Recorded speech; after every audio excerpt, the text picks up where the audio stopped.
उत्तर प्रदेश के चुनाव में जो सबसे बड़ी चिंता और जो सबसे बड़ा चैलेंज है वो ये है कि 24 करोड़ की आबादी है, 7 चरणों में चुनाव होना है, 403 विधानसभा क्षेत्र हैं, बहुत जनता का हुजूम है और कोविड के बीच में ये चुनाव कैसे होगा।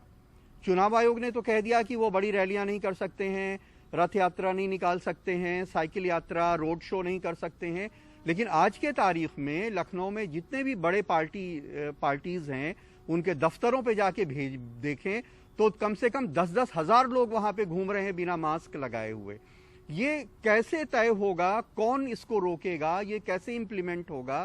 क्या चुनाव आयोग के लिए यह संभव है कि 403 कॉन्स्टिट्यूएंसीज में इतने बड़े पैमाने पे जो कुछ हो रहा है उसको रोका जा सके? मतलब सिर्फ रैली की ही बात नहीं है, अगर पार्टी दफ्तर के बाहर 10,000 लोग घूम रहे हैं तो ये भी खतरनाक है। तो कोरोना के टाइम पे चुनाव कराना बहुत बड़ा चैलेंज है। दूसरी चीज, चुनाव के वक्त में ये उसका लोकतांत्रिक अधिकार है कैंडिडेट का कि वो अपना प्रचार करे।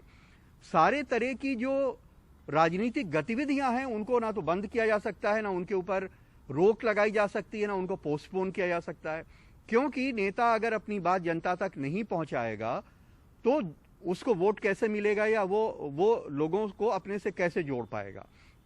तो ये बड़ा चैलेंज है कि ये प्रचार कैसे होगा। आने वाले दिनों में देखने को मिलेगा कि चुनाव आयोग ने जो बंदिशें लगाई हैं किस हद तक उसका पालन हो पाता है, किस हद तक उसका पालन नहीं हो पाता। दूसरा, जो वर्चुअल तरीके से जनता के बीच में पहुंचना है डिजिटल माध्यम से, वो हर किसी के पास नहीं पहुंच सकते हैं। बहुत बड़ी आबादी ऐसी है जो अनपढ़ है, इलिटरेट है, गाँव में रहती है, उसकी झोपड़ी में दरवाज़ा तक नहीं है, खाने को पैसा नहीं है, वो कैसे डिजिटल माध्यम से किसी को सुन सकता है। तो ये एक बहुत बड़ा चैलेंज होगा।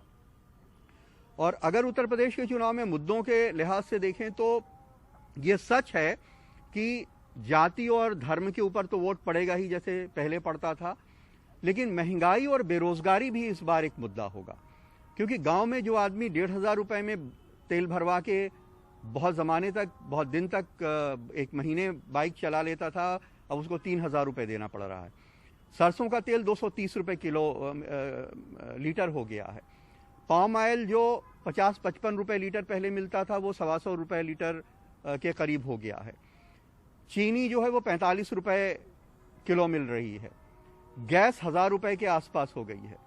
डीजल, पेट्रोल बहुत महंगा हो गया है। गाँव में पंपिंग सेट चलाना उसके लिए बहुत महंगा काम है डीजल से। तो जो खेती के साधन हैं, खेती करने के जरिए हैं, उसमें वो किसान बहुत परेशानी में पड़ा है। बहुत सारे लोगों की कोरोना के वजह से नौकरी चली गई है।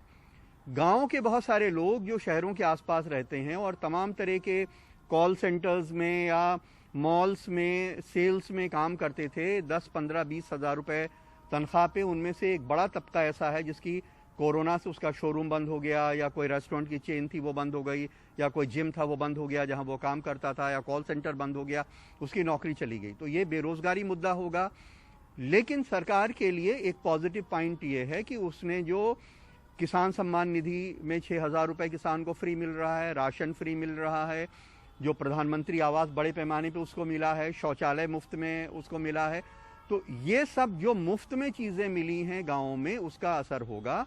और ख़ास करके वो आदमी जिसके पास साइकिल है, बाइक नहीं चला रहा है, ऐसी बड़ी आबादी है यूपी के गाँवों में, उसके ऊपर ये फ्री का जो मिल रहा है उसका असर है। अगला एलिमेंट ये है कि एक वर्ग ऐसा है जिसके अंदर बीजेपी के बड़े नेताओं, मोदी जी, योगी जी के लिए एक भक्ति की भावना है। उसको लगता है कि हमारे लोग हैं, हिंदुओं के नेता हैं, इस तरह की उसकी सोच है।